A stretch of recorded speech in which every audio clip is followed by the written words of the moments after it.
Henry and Mudge in Puddle Trouble. Cynthia, Rylan, illustrated by Susie Stevenson.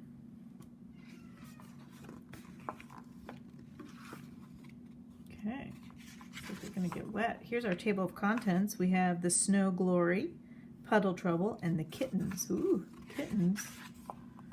Okay, the Snow Glory. When the snow melted and spring came, Henry and his big dog Mudge stayed outside all the time. Henry had missed riding his bike. Mudge had missed chewing on sticks, and they were glad it was warmer. One day when Henry and Mudge were in their yard, Henry saw something blue on the ground. He got closer to it. Mudge, he called, "It's a flower!" And Mudge slowly walked over and sniffed the blue flower. Then he sneezed all over Henry. "Ah, Mudge," Henry said. Later, Henry's mother told him that the flower was called a snow glory. "Can I pick it?" Henry asked. "Oh, no," said his mother. "Let it grow." So Henry didn't pick it. Every day he saw the snow glory in the yard, blue and looking so pretty. He knew he shouldn't pick it. He was trying not to pick it, but he thought how nice it would look in a jar. He thought how nice to bring it inside. He thought how nice it would be to own that snow glory. Every day he stood with Mudge and looked at the flower. Have you ever been in that situation? Mudge would stick his nose into the grass all around the snow glory, but he never looked at it the way Henry did. "Don't you think the snow glory has been growing long enough?" Henry would ask his mother. "Let it grow, Henry," she would say. Oh, Henry wanted that snow glory, and one day he just knew he had to have it. So he took Mudge by the collar and he stood beside the snow glory. What's going to happen? "I'm going to pick it," Henry whispered to Mudge. "I've let it grow a long time." Henry bent his head and he said in Mudge's ear, "Now I need it." And Mudge wagged his tail, licked Henry's face, and then put his big mouth right over that snow glory, and he ate it. "No, Mudge," Henry said. But too late, there was a blue flower in Mudge's belly. "I said need it, not eat it." "Look at his face," shouted Henry. He was so mad because Mudge took his flower. It was Henry's flower, and Mudge took it. And Henry almost said, "Bad dog," but he stopped. He looked at Mudge, who looked back at him with soft brown eyes and a flower in his belly. Henry knew it wasn't his snow glory, and he knew it wasn't anybody's snow glory, just a thing to let grow. And if someone ate it, it was just a thing to let go. So there's the theme. Okay, we can learn from this. And Henry stopped feeling mad. He put his arms around Mudge's big head. "Next time, Mudge," he said, "try to listen better." Mudge wagged his tail and licked his lips. One blue petal fell from his mouth into Henry's hand, and Henry smiled, put it in his pocket, and they went inside. All right, now we're in Puddle Trouble. Learn about the seasons, okay? Springtime, flowers are blooming, the rain is coming, and here's a month in April. So April's in spring.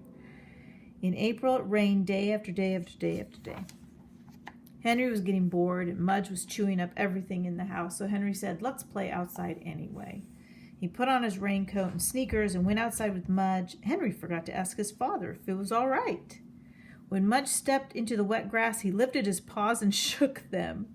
"Too bad you don't have sneakers," Henry said, and he walked in a circle around Mudge. Squish, squish, squish, squish, squish. Mudge listened and looked at Henry. He got closer to Henry and wagged his tail and shook the water from his big, wet, furry body all over Henry. And Henry wiped the water from his face. "Aw, Mudge," he said. The two of them went walking, and down the road they found a big puddle, a giant puddle, a lake puddle, an ocean puddle. And Henry said, "Wow."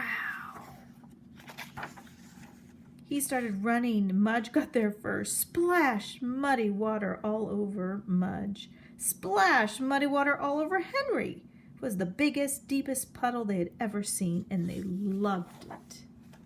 When Henry's father called for Henry and didn't find him, he went outside. He looked down the road. Splash, he heard. He put on the raincoat and went walking. Does he look happy? Splash, he saw. Henry's father saw Mudge with a muddy face and a muddy tail and mud in between. Henry's father saw Henry with a muddy face and muddy sneakers and mud in between, and he yelled, "Henry! No more splashes, just a boy and a dog dripping."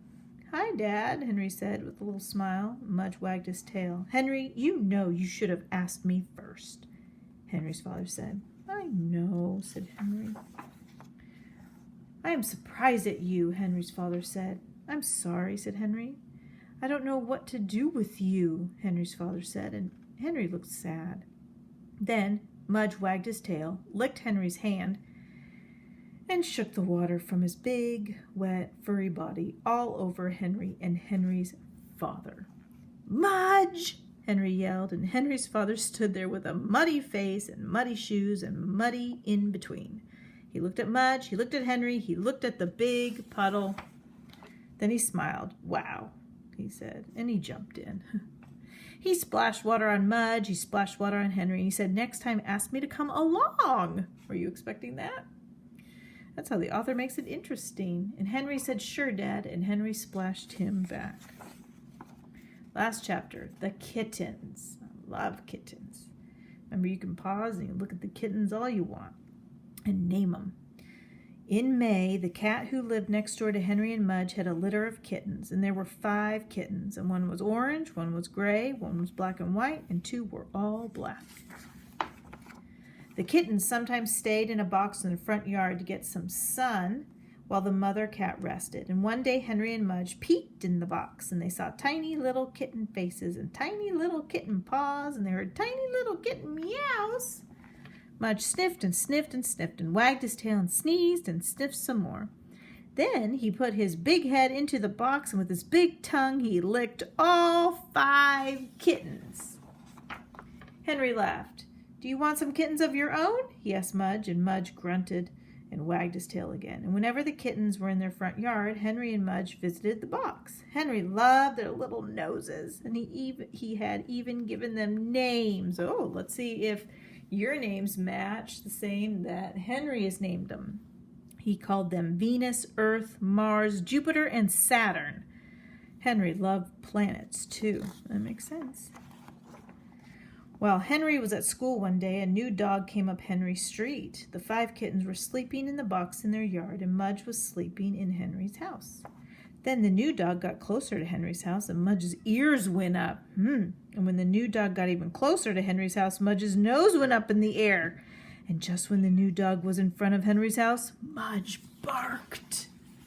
He barked and barked until Henry's mother opened the door, and just as Mudge ran out the door, the new dog was in the neighbor's yard looking in the kitten's box.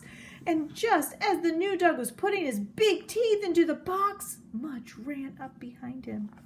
Snap went Mudge's teeth when the new dog saw him. Snap went Mudge's teeth again when the new dog looked back at the box of kittens. Mudge growled. He looked in the eyes of the new dog. He stood ready to jump, and the new dog backed away from the box. He didn't want the kittens anymore. He just wanted to leave, and he did. Mudge looked in the kitten box. He saw 5 tiny faces and 5 skinny tails and 20 little paws. He reached in and licked all 5 kittens. Then he lay down beside the box and waited for Henry. Venus, Earth, Mars, Jupiter, and Saturn went back to sleep.